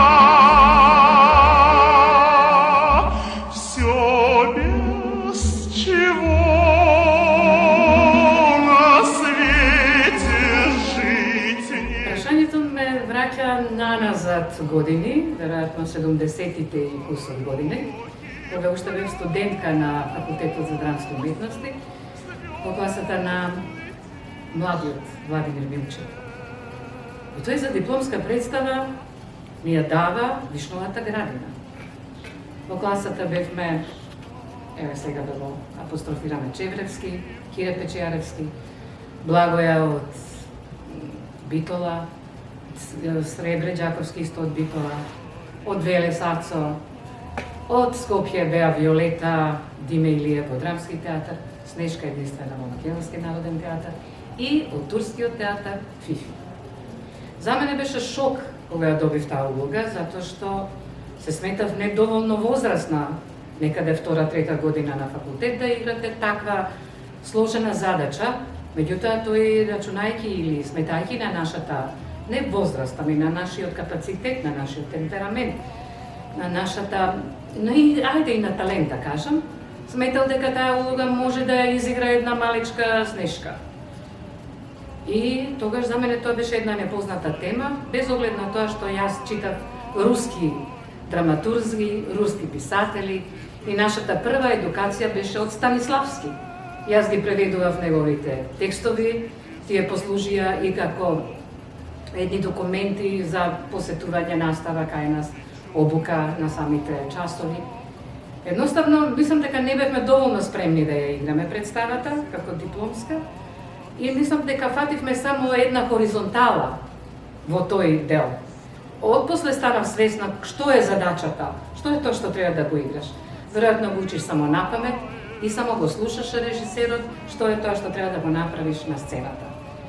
Тоа е едно така тешко искуство, кое што после влезот во Македонскиот народен театар, со улогата на Нина во Галеб, која ми ја додели режисерот Бранко Ставрев, една од постарите генерации, член на постарата генерација режисери Ставрев, кој што најмногу се бавеше со руската драматургија, ми отвори едно друго поле да размислувам и некако и во вертикала се вели тоа, на еден одреден лик и на една одредена представа.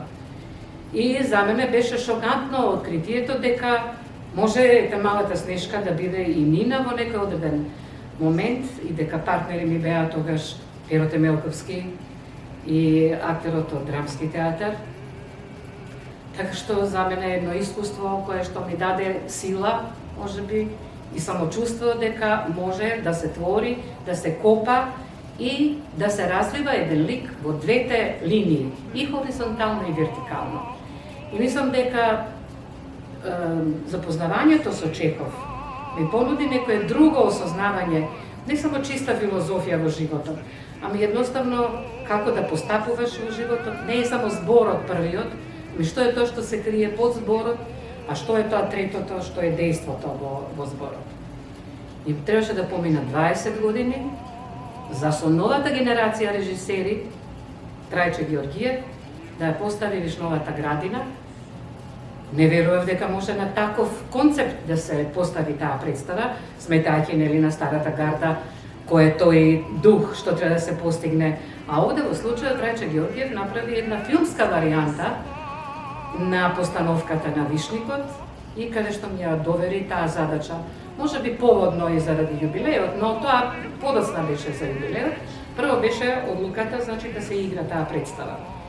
Мислам дека поголемо уживање не сум имала во животот од сите досегашни одиграни улоги во редовниот репертоар на МНТ и во другите градови театри низ Македонија. Така што можам да нагласам само во Прилепскиот театар не сум одиграла ни една представа во редовниот нивен репертоар, само што на театарските игри. Секогаш сум била, значи, главна во она руската драматургија.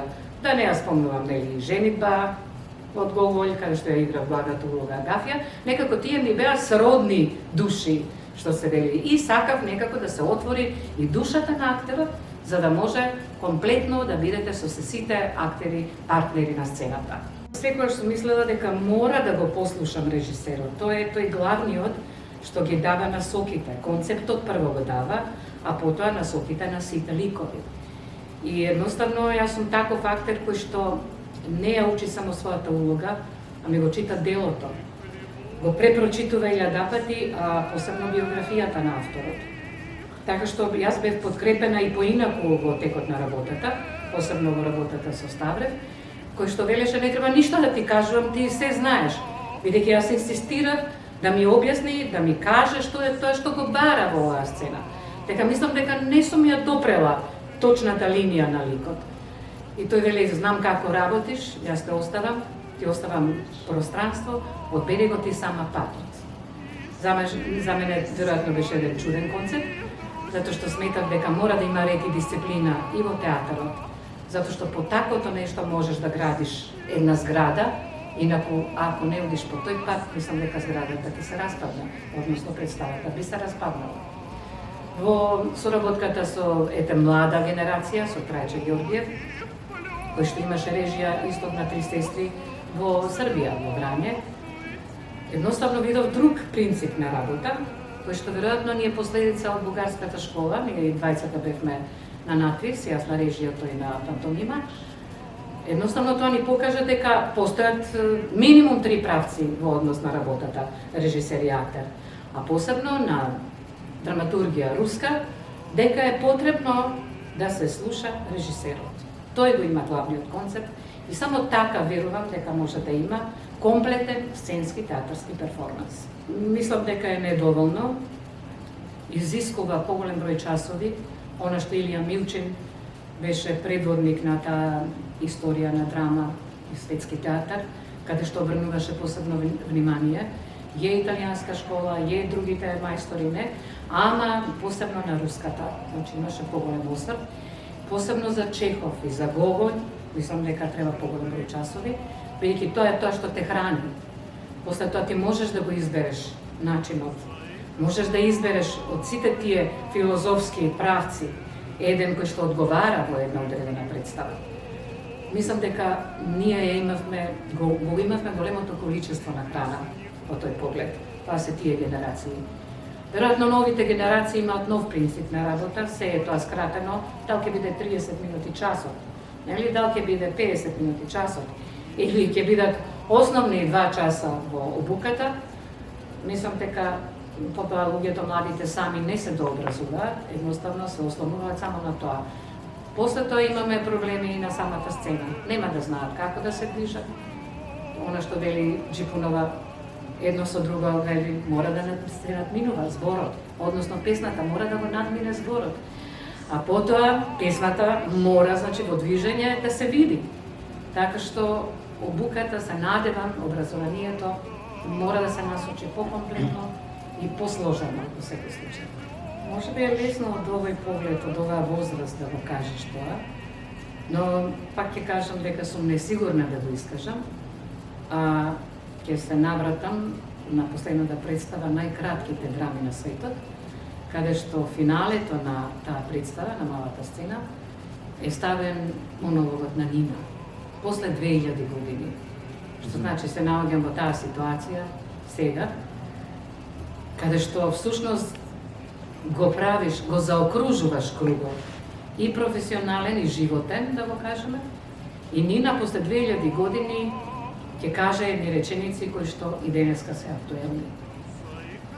Некогаш овде беше салон. Се сеќавате? Дали сум променета? Кај Тригорин има едно место. Блазесимо на оној што во овој миг седи дома и си има своје топло капче. Вика, значи таа го довела со себе, ништо, се едно е.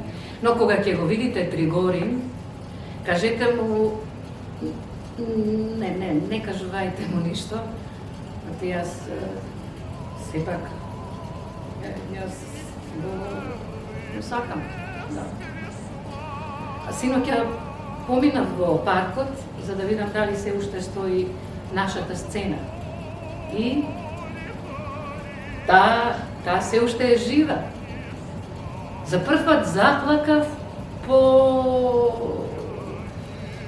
години. И сега веќе не плачам, не.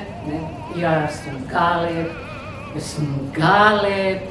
И зашто велите дека сте бакнували земјата по која што сум газала, па јас треба да бидам убиена.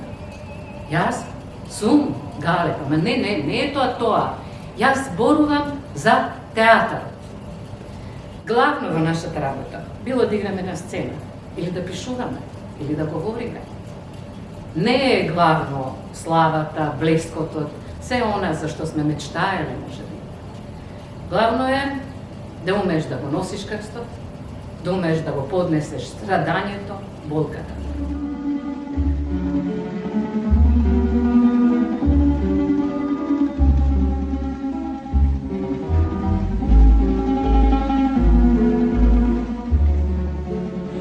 Среди хлебов спелых, среди снегов белых, гляжу в тебя, Волга, седьмой десяток лет. Танцот е поезија и музика, згуснување во концептот од бескрајни вибрации кои се стремат една кон друга за да се искристализираат во изработувањето и создавањето на формата. И она помеѓу редовите на прикажаното. Ова го вели танчерката и кореографка М. Вигно. А балетот, како една мощна сложена сценска уметност, во своите корени ја има играта. Играта постои откако што постои човештво. Од праиграта на прачовекот и членовите на примитивните народи, преку кралските дворови и храмовите, до секој степен од цивилизацијскиот развој и културното живење на народите во светот, играта има исклучително значење. Од играта, како исконско чувство за ритам и движење кај човекот, но и желбата да ја надвладее земјината тежа и да се спои со Бога, прави естетички скок и со телесната изразност во празниот простор создава динамична поетска визија, односно игра. Постепено настануваат и други гранки на уметност. Непосредно поезијата, како ритмизиран говор, па песната и свирката.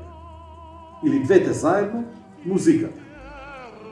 Индиректно, со оформувањето на некој материјал, се доаѓа до ликовната уметност и најпосле до сценската уметност, како синтеза на временската и просторната уметност.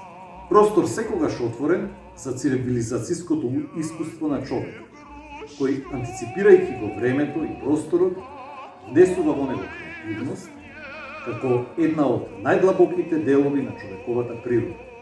Создавање кој во балетската уметност, како врвна естетика на играта, започнува во раниот период на 15-тиот век и незапирливо низ вековите се гради и изградува до степен на невидени размери. Но историјата на балетската уметност не е предмет на овој симпозиум, па од тука моето излагање пред се прво ќе го насочам кон едно кусо до објаснување на јазикот, односно танцовиот вокабулар, како изразно средство во балетската уметност и неговата исклучително сложена балетска техника, која се изучува и совладува во текот на 8-годишната едукација во сите балетски училишта во свет. При изучување на оваа изворено сложена танцова техника, во која нема ништо случајно и ништо непотребно, одговорноста е подеднаква како кај ученикот, така и кај балетскиот педагог. Педагогот е должен да го научи ученикот свесно да владее со своето тело, да го разбере секое движење во играта, од наједноставните до најсложените сегменти и вкупната нивна координација. Безусловно на ученикот да му ја всади музикалноста, која е тесно поврзана со осмисленоста на играта.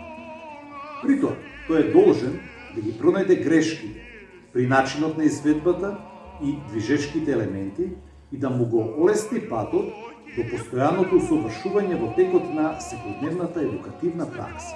Овој сложен систем знаци, движења, бравурозни вртења и скокови, пози е наполнет и го прави вкупниот танчер и танчерското движење убаво, еластично и подвижно. Ќе создадат од него изворено сензибилен инструмент, подредена на потребите на кореографот и на самиот танчер во процесот на танцување и во перформансот на едно помало или поголемо балетско дело и балетската представа во целина. Конзистентните и ритмично хармонските структури и движечките елементи на танчерите им даваат движечки импулс, произлезен од нивната кинетичка енергија, со која ги изведуваат движењата вкомпонирани во кореографската конституција на танцот. А движењето секогаш е поврзано со телото. Движењето е основното средство со кое кореографот ја изразува својата мисла.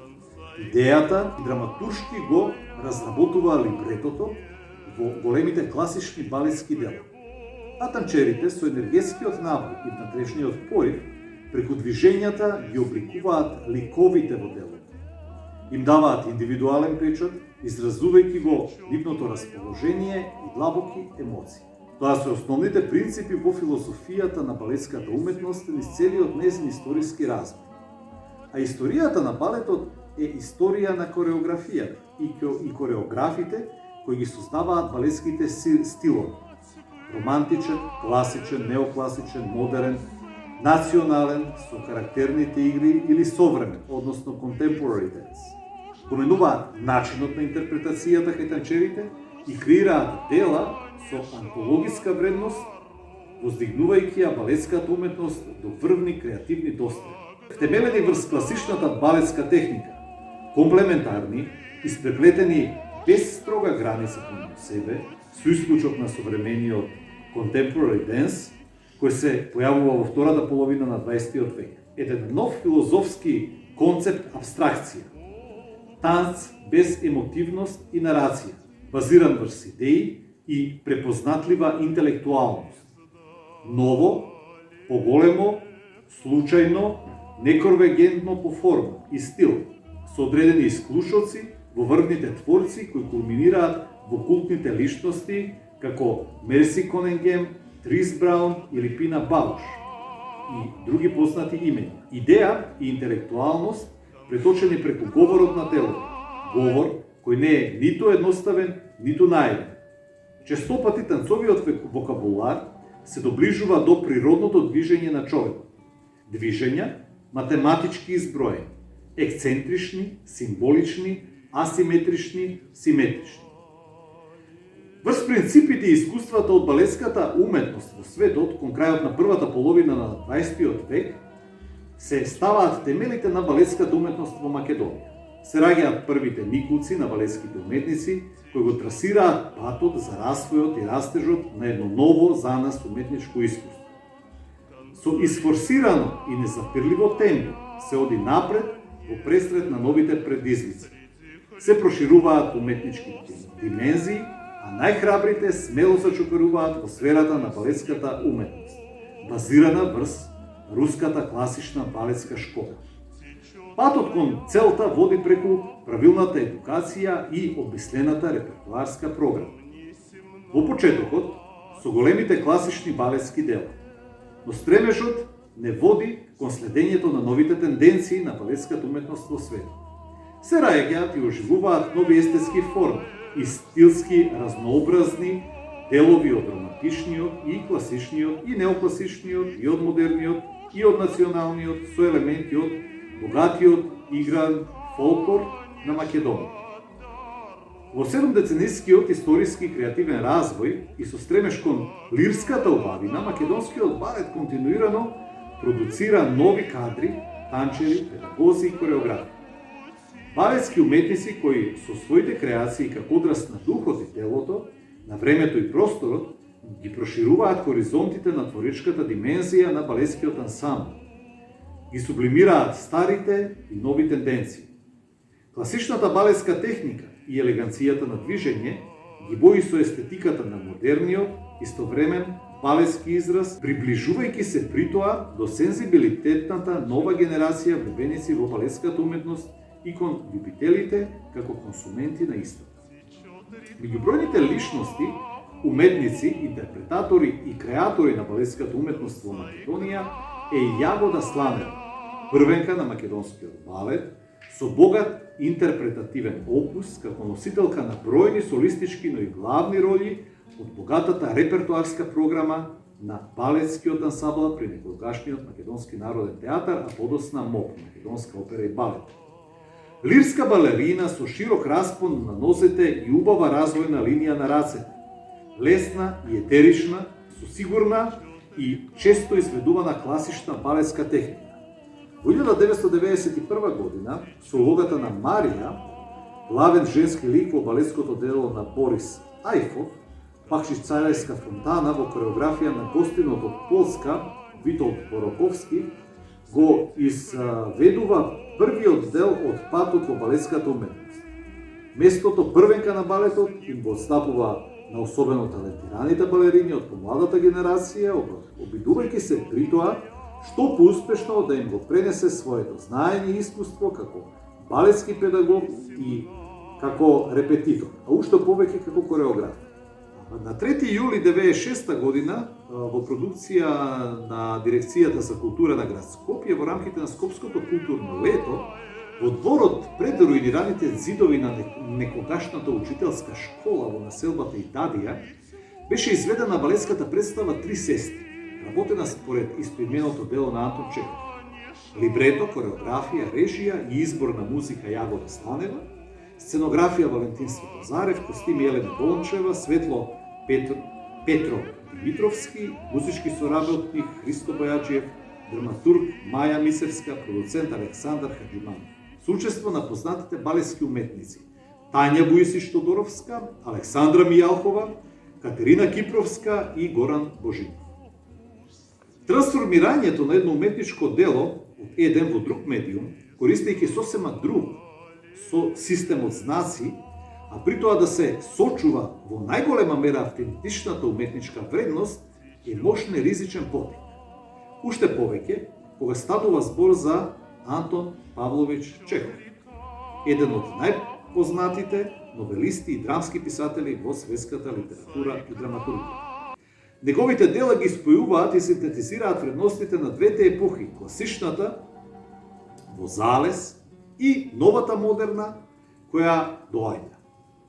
Токму со неговото драмско дело Три сестри, од идеја до преизведба при Московската уметничка академска школа завршува 19-тиот и започнува 20-тиот век, а Чехов, мајсторот на пишаниот збор и слика на човековата природа и неговиот карактер, со доза на хумор во повеќе случаи, е присутен. Мајстор да навлезе во психологијата и длабочината на човековата душа, и тоа само преку неколку детали, во неколку ситуации, природно, без скокови, меко, во полутонови, сенки и паралели. Сметам, вели таа, дека човек е еден мал микрокосмос во кој се сочинети сите нешта, емоции, внатрешни превирања, едноставноста на животот и слично. А сето тоа јас успеав да го најдам токму во Трите сестри. Наведум едно неслучување кое се состои во самите нив и сите нивни длабоки емоции, а ја прикажуваат едноставноста на животот, безизлезноста и длабоките емоции кои мене овде најмногу ме интересира. Во танцово-техничка смисла, таа не беше оптоварена со тешка танцова лексика, туку едноставна, со чисти развојни линии и логично следење на музиката. Музика која притоа создаваше вистинска сценска атмосфера, иако не беше од руска, туку од американска продукција. Низ повеќе фрагментарни слики и ликови како неопходен метод при создавањето на вакви камерни представи, Јагода Сланева хронолошки поентира и ги создава движењата и состојбите на ликовите Трите сестри, Олга, Маша, Ирина, нивниот брат Андреј и Вершеник, поручникот командант на воената единица во малото провинцијско место. Тања Бујесич-Тодоровска како Олга, најстарата сестра, и даде силен печат на представата, не само во танцова смисла, туку пред се во изворедното осмислување на ликот. Мощно експресивно, таа успеваше да воспостави вистинска рамнотежа помеѓу емоциите и збиднувањата околу неа и во неа, доведувајќи се до еден логичен крај. Маша, помалата сестра, мажена и платонски влюбена во Вершенин, ја толкуваше Александра Мијалхова како романтична, носталгична, со техничка сигурност и чист танц. Ирена, најмалата сестра која сонува за љубов, за својот принц на бел конј, кој ќе ја однесе во Москва, недостижноста и неповратноста на Москва, лирско, нежно и пластично меко, ја моделира својата улога Катерина Кипровска. Андре, нивниот брат, беше со нереализираната желба да стане универзитетски професор. Се помирува со реалноста, која се повеќе и повеќе ја мрази. Него го толкува Горан Божинов. Тој Вершенин, на кого, иако неостварената љубов со Маша му помага да го издржи животот во несреќниот брак, беше сугестивен во танцот и во скупната своја изразност. Со неколку декоративни елементи Валентин Светозарев може успешно го користи и ликовно обликуваниот природен амбиент, руинираните остатоци од некогашната учителска школа, па со светло и светлосни ефекти на Петро Димитровски создава адекватна на времето и просторот визуелност.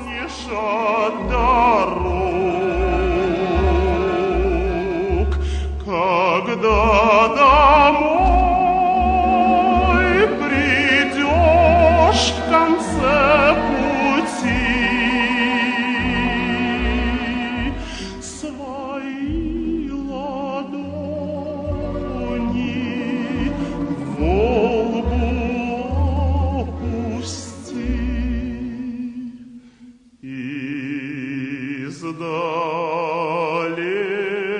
Издалека долго течет река Волга,